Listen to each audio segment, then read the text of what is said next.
안녕하세요. 5월 8일 금요일 00365TV 뉴스를 전해드리겠습니다.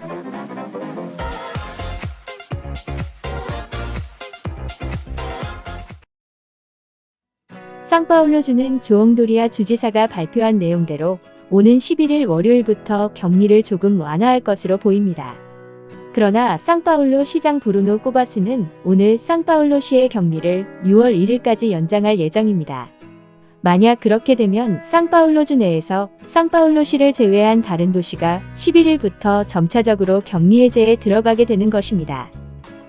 격리가 해제되면 영화관에서는 격자 모양으로 거리를 두고 앉게 되고 영화관 구매매점은 먹을 것을 팔지 못하게 됩니다. 영화표 구입도 접촉을 피해 스캐너를 사용해야 합니다. 미용실의 경우는 직원을 줄이고 출입 시 의무적으로 락스로 신발을 닦을 수 있게 구비해야 합니다. 공원에서는 개인 입장만 허용하며 단체인 경우는 가족 단위로만 입장이 허용됩니다. 헬스클럽에서는 사람들이 각자 4평방미터의 거리를 유지해야 합니다. 이런 세부적인 규정은 선진국을 그대로 따라하는 모양새입니다. 브루노 꼬바스 상파울루 시장은 락다운을 피하기 위해 강화된 차량 순번제를 다음 주 월요일부터 시행한다고 발표했습니다. 자동차 번호의 끝자리에 따라 자동차를 쓸 수 없는 날이 정해집니다. 홀수일에는 홀수로 끝나는 차량만 운행이 가능하고 짝수일에는 짝수로 끝나는 차량만 운행이 가능합니다. 이 조치는 하루 24시간 계속 적용되며 토요일, 일요일을 포함해서 하루도 쉬는 날이 없습니다. 일반 택시는 이 조치에서 제외되지만 우버 같은 플랫폼 택시는 이번 조치를 따라야 합니다. 특별히 매월 31일은 이번 차량 순번제가 예외적으로 적용되지 않습니다. 매월 31일에는 모든 차량이 다 다닐 수 있습니다. 이번 차량 순번제를 위반하면 130페알 16센타브의 벌금을 내게 되고 벌점 4점을 받게 됩니다.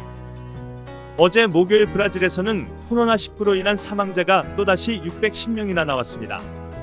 3일째 하루 600명대로 사망률이 가파르게 오르고 있습니다. 누적 사망자는 현재 총 9,146명입니다. 이 시각 현재 브라질은 세계에서 8번째로 감염자가 많고 6번째로 사망자가 많은 나라가 되었습니다. 파라과이에서는 어제 13명의 브라질 입국자가 격리 조치되어 코로나19 누적 확진자가 462명이 되었습니다. 완치된 사람은 6명 늘어 지금까지 모두 148명이 완치 판정을 받았습니다. 브라질 병원에서는 현재 인공호흡기가 필요한 양의 22%밖에 조달되지 못하고 있어 큰 문제입니다. 인공호흡기 수입을 대행한 업체와 중국의 호흡기 생산업체와의 계약이 불발되면서 공급의 차질을 빚고 있기 때문이라고 합니다. 브라질 공대 대학생들은 저렴하고 또 간단히 만들 수 있는 인공호흡기를 개발했습니다. 정작 이런 발명품은 고려하지는 않는 정치인들은 이번 상황에서 입찰 없이 자신이 원하는 업체를 지정하고 있습니다. 브라질에서는 한국처럼 투명한 정보 공개 없이 많은 일이 이루어지고 있습니다. 조옹도리아 상파울루 주지사는 어제 오후 코로나19 대처용 가운의 구매를 중단시켰습니다. 100만 헤알이면 충당할 수 있는 가운의 가격이 1,400만 헤알을 들여 사오고 있었다는 이유입니다. 코로나19로 인한 긴급 상황에서도 각종 조작과 비리가 발생하고 있는 곳이 브라질의 현 주소입니다. 볼소나로 대통령은 국회를 통과한 브라질 주아시의 긴급부 호금이라는 법안 가운데 공무원의 임금 인상에 대한 조항의 승인을 거부할 것으로 밝혔습니다. 하원의장 호드리고 마이아는 공무원들의 임금 25% 삭감을 거론했습니다.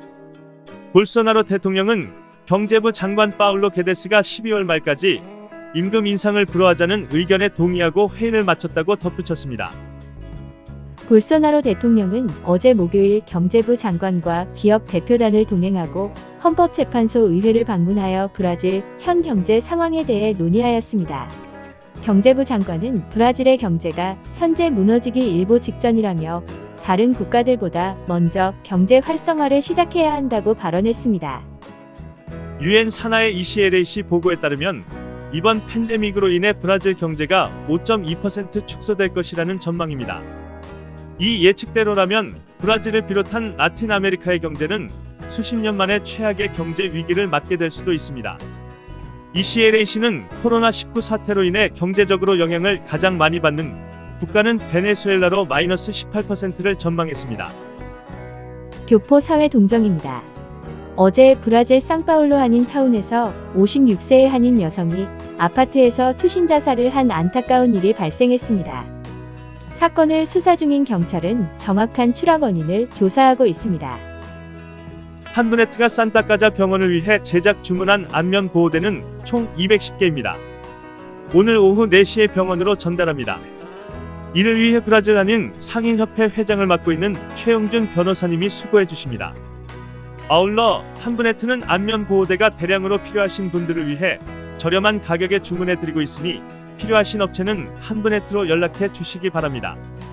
낱개로는 식품점이나 약국에서 구입하실 수 있습니다.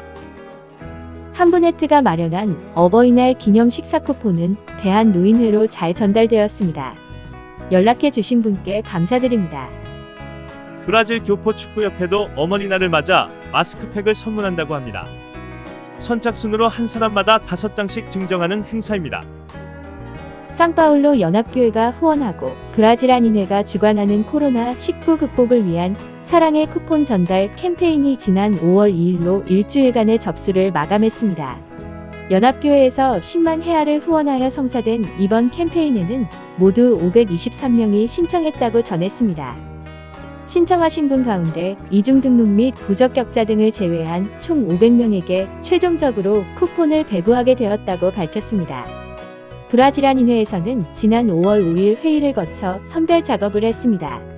다니엘 김 전문 감사인을 통해 이틀 동안 감사 기간을 거친 후 7일 오후 연합교회 양다비 목사에게 최종 감사 보고서를 전달했습니다. 연합교회는 500명에 해당하는 쿠폰과 기프트 카드를 준비하여 9일 토요일 오전에 한인회에 전달할 예정입니다. 브라질 한인회에서는 9일 오후부터 순차적으로 등록된 주소지로 한인회 임원진들이 직접 배부할 예정입니다. 쿠폰을 받는 분은 신분증을 제시하고 확인 서명을 해야 합니다. 이상 콩콩365TV였습니다. 행복한 주말 맞이하시길 바랍니다. 감사합니다. 영상이 유익하셨다면 좋아요와 구독 한 번씩 부탁드리고 또 제보와 문의 등 기타 메시지는 댓글을 달아주세요. 제작에 큰 힘이 됩니다.